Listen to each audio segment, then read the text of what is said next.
dudes and dudettes. Welcome back to The Anxious Truth. This is episode number 163. Welcome back to the show. This week we're doing part one of a two-part episode where I had a really great conversation with my friend and sometimes Instagram collaborator, Lily Bloomberg. You know her on Instagram as Peace From Within. I'll have all of her contact information at the end of the episode where you can go and find her. But Lily and I got together and we talked about her anxiety journey and her recovery journey. And it was such a good conversation. It was stretching on so long, we decided to make it into two episodes. So in this episode, we're going to talk about Lily's anxiety journey all the way back into her childhood and all the different things she's encountered, different variants of anxiety, different problems, different expressions of the problem for a very long time. We talked about that. And then next week, hate to do a cliffhanger on you, but next week you'll come back and you could hear the recovery part of the story. It's really, really good. And if you guys don't know Lily, you're going to really dig her. She's a good human being. She's funny. She's warm. She's quirky. She's smart. She's funny. She's all those things. So we're going to talk to Lily in a minute. But before we do, I'm going to do something different. You know that every week on this podcast, I tell you about my book, The Anxious Truth. But this time I'm not going to tell you about the book. A couple of months ago, I created a 100% totally free 1-hour video training that explains the recovery process from beginning to end so that you can maybe get an idea of what's really ahead of you in terms of the work you have to do. You can get this. It is 100% free. There is literally nothing to buy. So you can find it at theanxioustruth.com/workshop1, or if you just go to theanxioustruth.com, it's linked right on the homepage there. Check it out. It is an hour long. It's a video lecture that basically walks you through the steps from beginning to end. It won't solve your anxiety disorder in the span of an hour. But if you are confused and you don't know what to do next, it is a good place to start, and it's 100% free. I did it a couple of months ago. The feedback on it has been tremendous. I would love it if you took advantage of it just because it's there, right? Why not? So you can go and watch it anytime. You could watch it again and again. No problem at all. theanxioustruth.com/workshop1, completely free, an hour worth of training. Go check it out. There you go. So hopefully you enjoy it if you do. All right, let's get into it. We'll get Lily on and I will return at the end of the episode to give you all of her links and the usual wrap up, and see you guys in a bit. All right, here we are. Lily Bloomberg. Welcome. Thank you. Thank you for having me. I'm a big fan of your podcast. I think you can tell when I share it on social media. Well, I appreciate that. I appreciate it. And I'm super happy that you came on because we've been planning this for a little while. And finally it was like, we got to just do this. This is silly. Otherwise we'll just wait forever. Yes. Yeah. I love it. I'm a very much of a doer. So yeah. So Lily, for those people who do not know you, and we've collaborated on Instagram and whatnot. So some folks have gotten to know you, hopefully. But if they have not, tell us a little about yourself. Give us the Reader's Digest version. Where you at? What you doing? Yeah. Okay. Well, I guess I mainly identify myself right now as an anxiety coach. Coach, I feel like it's a bad rap. But I hear you. In some sense, I'm also a school psychologist. I'm the lead school psychologist for my district, but I've loved doing anxiety coaching this year. I really was able to create a thriving practice during this pandemic as things were virtual. Yeah. It had always been my dream, and I'd done it in person a bit, of sort of groups outside of the school setting. I've been a school psychologist for 12 years. Yeah. And then when things moved virtual, it was an opportunity to really pursue this, and it's taken off. And so I had very bad anxiety, and I know we're going to get into that. But so as a little girl, which now I look back, see, I had a lot of OCD tendencies. Mm-hmm. And so some kind of traditional anxiety stuff did not work for me. And I had and I won't go into my story, but had my ebbs and flows. And I know that that's probably what led me to want to work in mental health, want to work with children. Right. And so I worked a lot with children and then realized I wanted to be able to have more of like an administrative role rather than just kind of a teaching role. And so I went on to pursue a career in school psychology. And then I had more severe mental health issues as a school psychologist, not related to that, just because of my life. Yeah. And I just kind of felt pulled to do something else. And that's where I am right now. And I think one thing that really helped was TikTok and Instagram and making videos, sharing my experience. Yeah. I always, when I was going to be a coach, the woman who helped me create a course, she would say, well, what you bring is your culture ad. And I'm like, I don't feel like very interesting as like this like white girl, not. And then what it was like, I think I'm funny in a way, even though like I would. And so to bring and talk about these strange which actually are pretty common forms of anxiety. Right. I'm much more comfortable doing like a silly skit for, in 20 seconds. Yeah. And like, I'm very comfortable talking about uncomfortable topics. I always did the period talk, sex ed, and I started. You're the volunteer for that. I'll do it. I did. I mean, forever, and talking about intrusive thoughts with my students. And so people just really resonated with that, with me sharing these videos and being, oh my gosh, you're talking about this. You're going to go there. And so the thing that I think is super cool, and I don't know, we stumbled upon each other accidentally, as that's the way it is in social media, I guess. It's not so much what you're saying, because you're talking about exactly the right topics. I mean, you're clearly not holding back. The way you say it, you are, I would have almost guessed that you had a background in drama. You are just so, your personality comes shining through, and you talk about these things in the most interesting visual kind of ways. So I really appreciate it. You don't look like any other content creator that I know in this space. So, and I really, really appreciate that. Yeah, you're so personal in the way you do it. I'm not going to try and stroke you too much here, but you deserve it. You relate yourself. You're always putting yourself out there. This is when I remembered having this problem. This was the problem I had. This is the way I used to act. This is what I used to do. It's so much better than, I never see you pointing at words. Thank God. Like, we would not be recording this podcast. You're just so creative in the way that you do this stuff. So we'll make sure that people can find you and follow you, because it's well worth it, and you're educational at the same time. So let's talk about where this all started. Like, as a kid, you had some anxiety issues. Yeah, I did. Yeah. And it's interesting. Like, I think, or I know some people are more prone to having anxiety.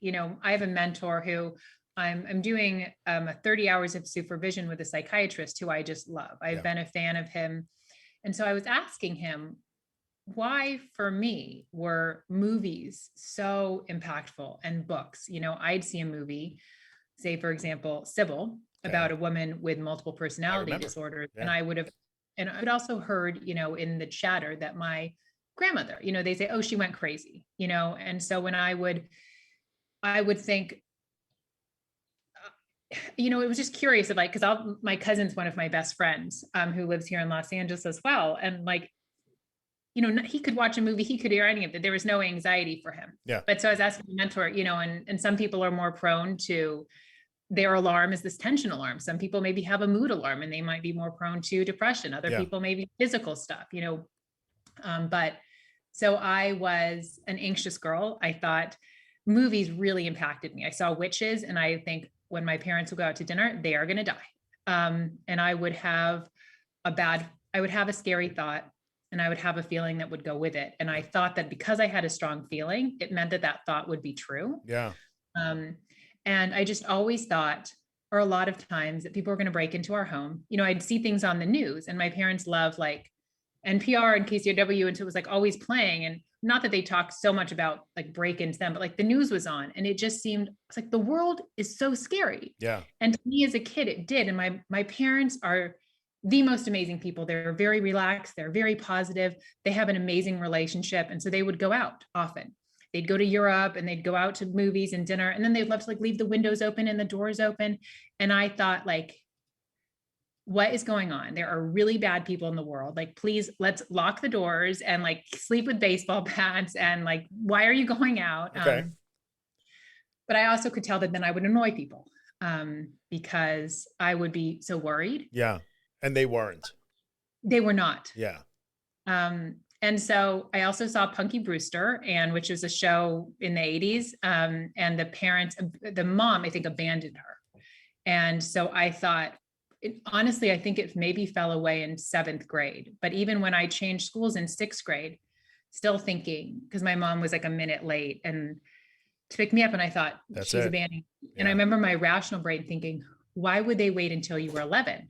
And I was like, well, there just wasn't a good time. Like, it literally seemed plausible. So I just, this is an entire story that plays out in the 1 minute that your mom is late. Yeah. It was maybe like 5 minutes, but fair. And when I was little, I would do things which I guess could be kind of little rituals or compulsions when they would go out to dinner. I think one time I went into their closet and I smelled my mom's sweaters, then I was crying because I could smell her perfume. And I pictured that they were dead and afraid. Yeah. And then they didn't die. And so then I thought, well, I should do that again because that worked. Yeah. But sometimes I'd be having like a good time with the babysitter and I would not have thought about them dying. And then I'd remember and I'd think, well, you should go. And I remember one time being like, I'm not actually really sad, but like smelling my mom's sweaters and being like, picture Bambi and like making myself cry because I thought, well, I need to do this. This has worked. Yeah. This ritual. Yeah. And I did. And it's, it wasn't super, it didn't really impact my life then. And then other things of when they'd fly, I would think about them like, well, if I put all my energy into thinking of them flying safely, but then other times would happen and I'd forget when they'd be taking off and I'd think like, oh no. You were literally the poster child for magical thinking. Yes. Okay. Yeah. So that was me as a kid, but also happy, normal. Yeah. And those things really, like you said, they weren't impacting your life because those are sort of private things. You can carry those while you're in school, while you're interacting with your friends. Like they don't change your life that much, right? So it's a little bit insidious, I'm guessing. Yeah. And it was. And I think I had a lot of headaches as a little girl, stomach aches. I don't have headaches now.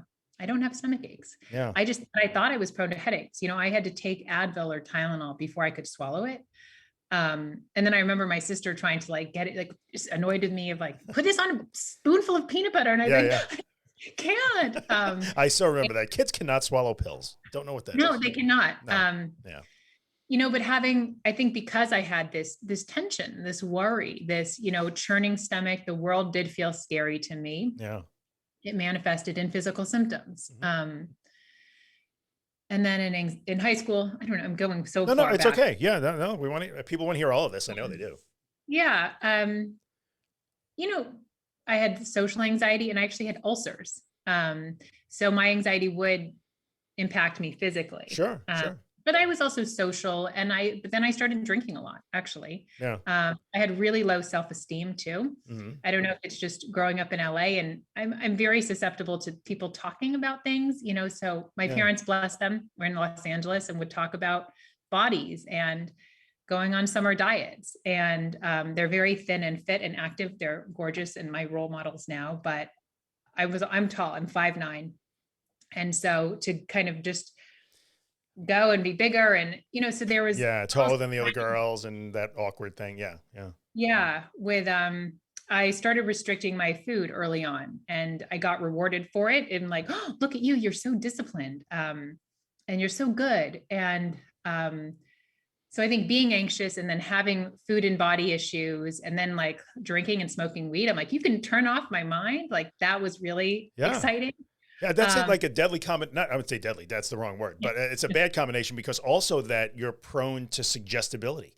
If I read something or hear something, or if someone says to me, that's really good, Lily, reward, let's keep doing this. So yes. I'm very prone to, or was very prone to susceptibility. Right. Yes, very, very.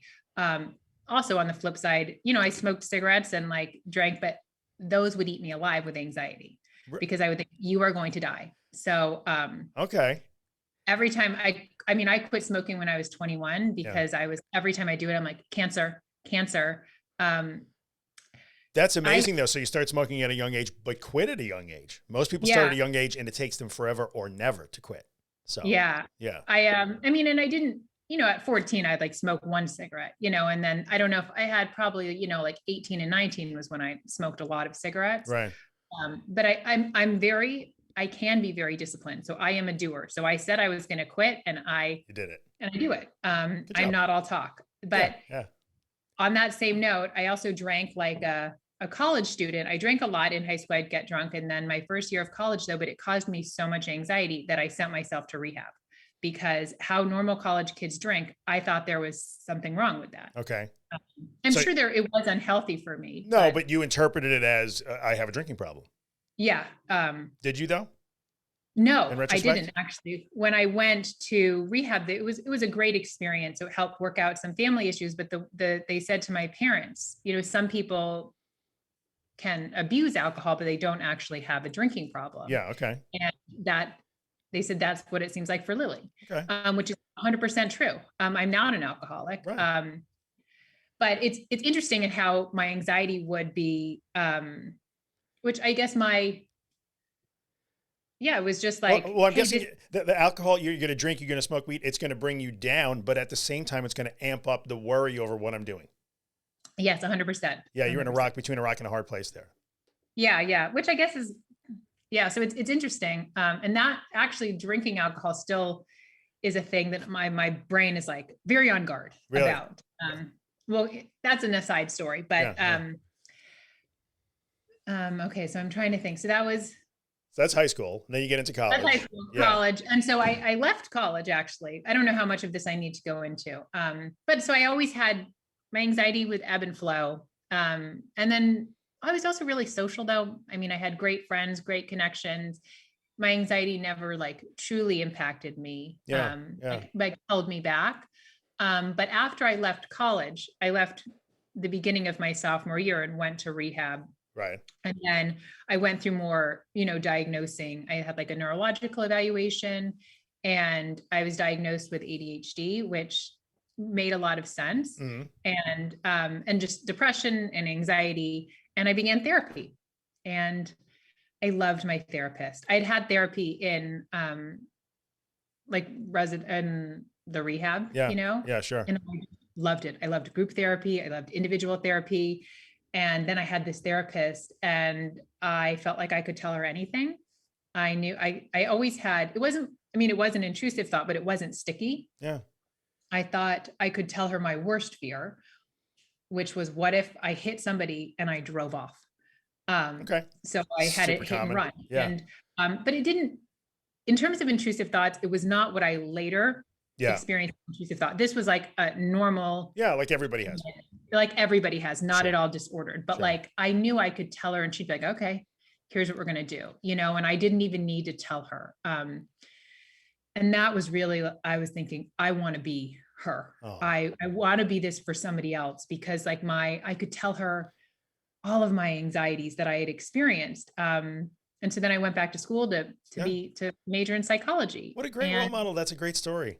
Yeah. And I was on Lexapro at this time and medication for ADHD. And it was the first time I felt like I could truly access my education. I felt like my brain worked. Yeah. Okay. And I was there, like, just thriving. I actually graduated with honors, and I was like, I'm smart. Like I always think, because I had some undiagnosed learning issues, that made school hard as well. Right.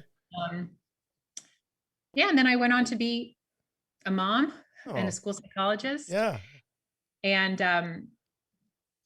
I guess my anxieties morphed later when, before the birth of my second child, I would struggle on and off, things would work for me, and then they would not. And then I got off medication. I was on Lexapro for 4 years. It was great. I was just like on Lexapro and medication for ADHD. Yeah. And then I got off, and then I would struggle on and off and debate going back on medication.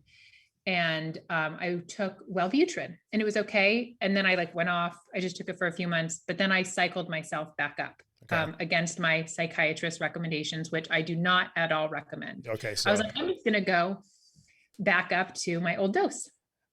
And I had a panic attack, and I'd never had a panic attack before. Okay. And I had that when I was driving on the freeway. And prior to that, I had like a lot of energy. Yeah. I was kind of like euphoric. Yep.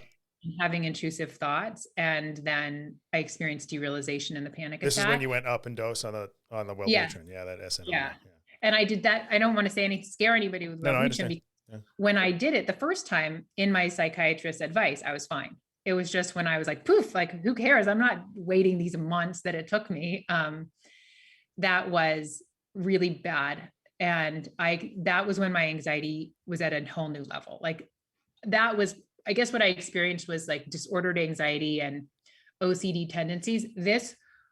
And I guess it was because of panic disorder and derealization. To me, that was the time when my fears as a little girl of, would I become insane? Like my grandma, even though she wasn't insane, she had some mental illness, but you know how mental illness just can be talked about, and it's not. Especially really back then. It was just general amorphous. Oh, she had a breakdown. What does that mean? Yes, exactly. Yeah. So to me, when I experienced derealization, it was like, oh, you will become insane. Like I was really it like unlocked a horrible door of anxiety for me. Right. And well, okay.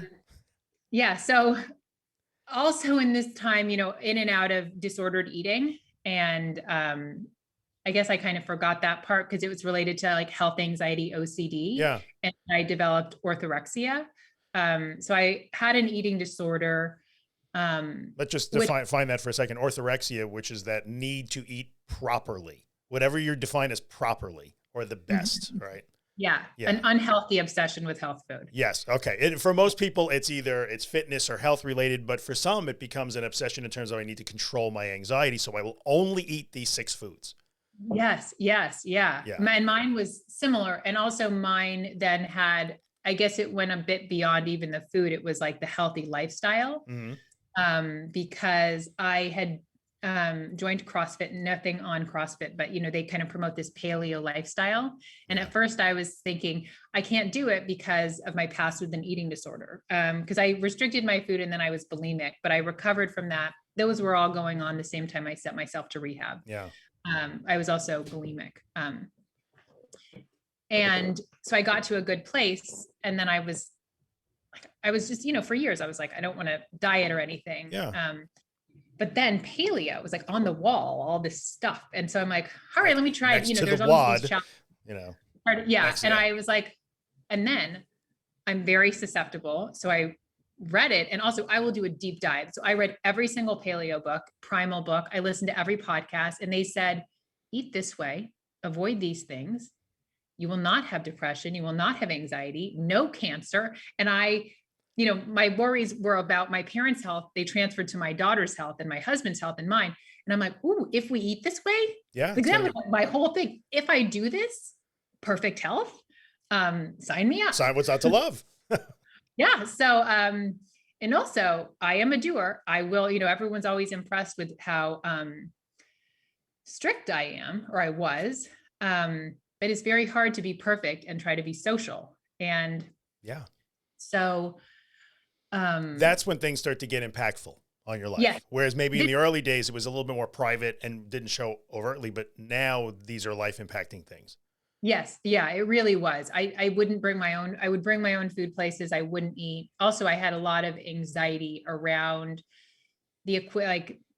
where food was cooked, because they talked about toxins, like this idea of toxins, whether it was from cell phone towers, cell phones, computers, Teflon, plastic, tinfoil, non-organic clothing, like GMOs, it was just, I wanted to run away to the woods. And you could be buried in that information. There's so much of it. So much. I would listen to every single waking hour. And I remember Mark Sisson, I'm not knocking him because I think he's great. People that can like have a different brain than mine can do it. Yeah. But I listened to him so much. That's really good, by the way. That's really good. If you have a different brain than mine, you can do it. That's outstanding. And he came to talk in my CrossFit gym, and people would ask him questions, and I knew exactly how he would respond because I listened to hundreds and hundreds of hours of him, and then he would answer, and I'm like, look at me, I know it. But that was so unhealthy for me. I lost my period for 3 years. Yeah, sure. And I was at a normal weight, but the stress that I was under. So I had, during this time, I also had panic attacks, horrible stomach pains, headaches, numbness, everything. But I kept thinking I need to paleo harder. That's what I was going to ask you. How do you reconcile that? Like, this is the panacea. This fixes all this stuff, but it's not working. So therefore, should I stop doing it? Nope. Or I should double down on it. The paleo harder. You should make a t-shirt. That's a t-shirt right there. Paleo harder. Oh, and there were so many variations, because then somebody's going to say, oh no, you need to eat more fat and less, less protein, like so-and-so's diet. Like there's people in that realm. And so it's like all this biohacking stuff is, I would, take my, I have my blood pressure, my temperature, my urine pH, but like not just to try to like maintain this perfect health or this illusion.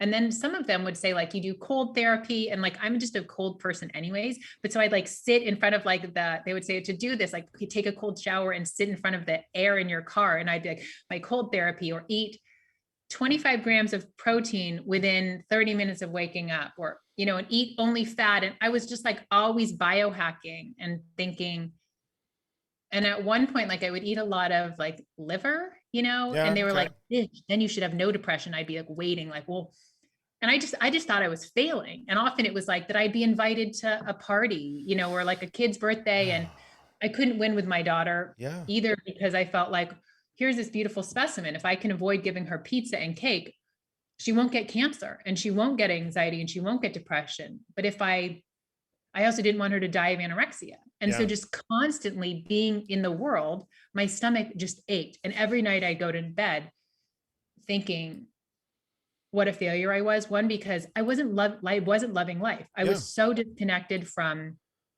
people because I was just a ball of anxiety. We'd be at a kid's birthday party and I would see whatever plastic water bottles, like I'm like, they're in the sun, BPA, Well, pizza, and you it was know, just a nightmare. I say all the time, like as we go through our daily life, we're always doing, I call it life math. There's always life math happening, but it happens in the background most of the time. Should I eat this or this? What do I feel like this? Should I take this street or this street? Those are life equations, life math that we do.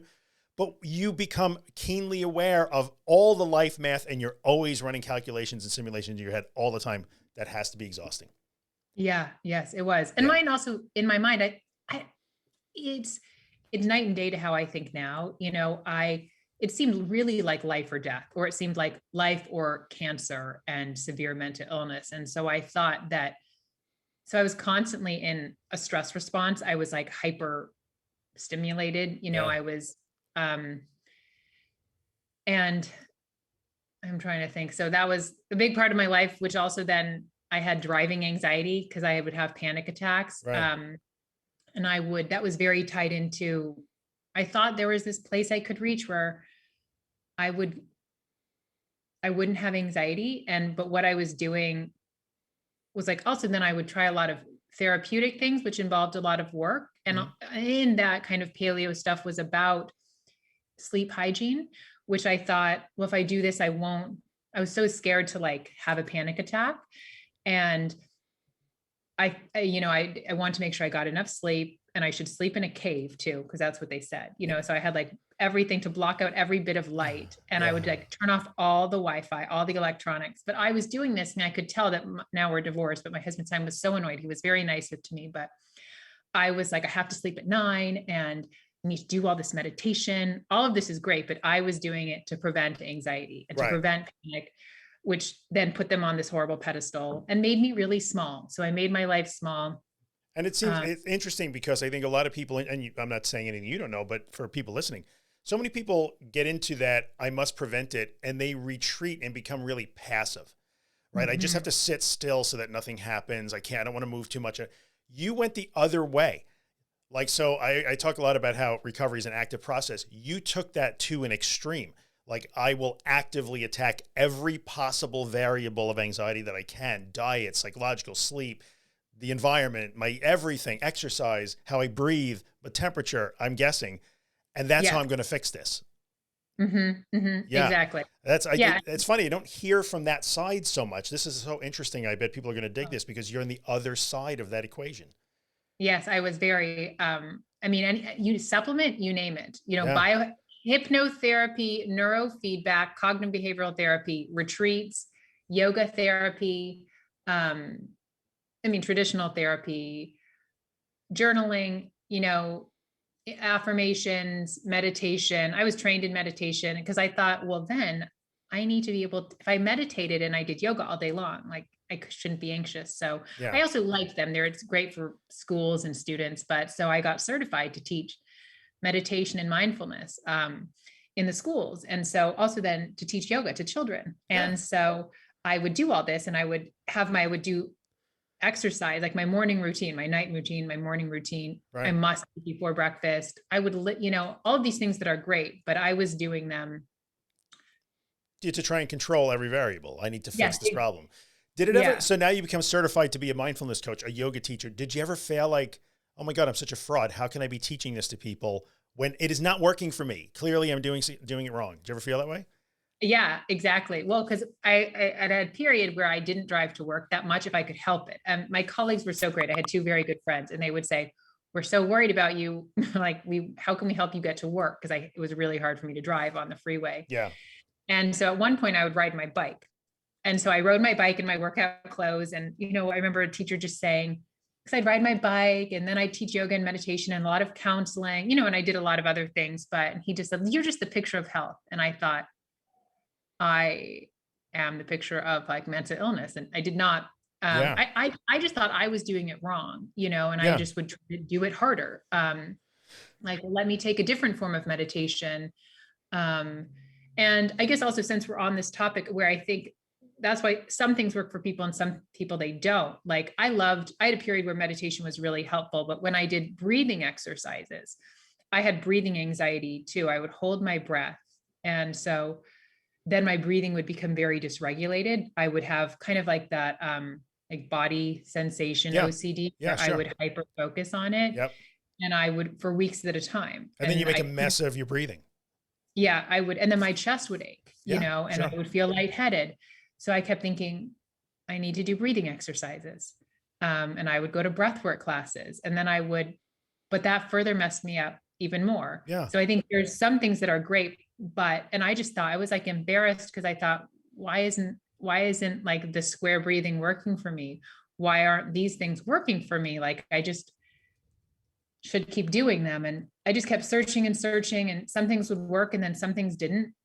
Well, and probably the answer is might be saying now, why weren't they working? Because I was doing them to try to make them work. Is that crazy, like odd paradox there? They're not working because I want them to work to make this stuff go away. So therefore they won't work. Exactly.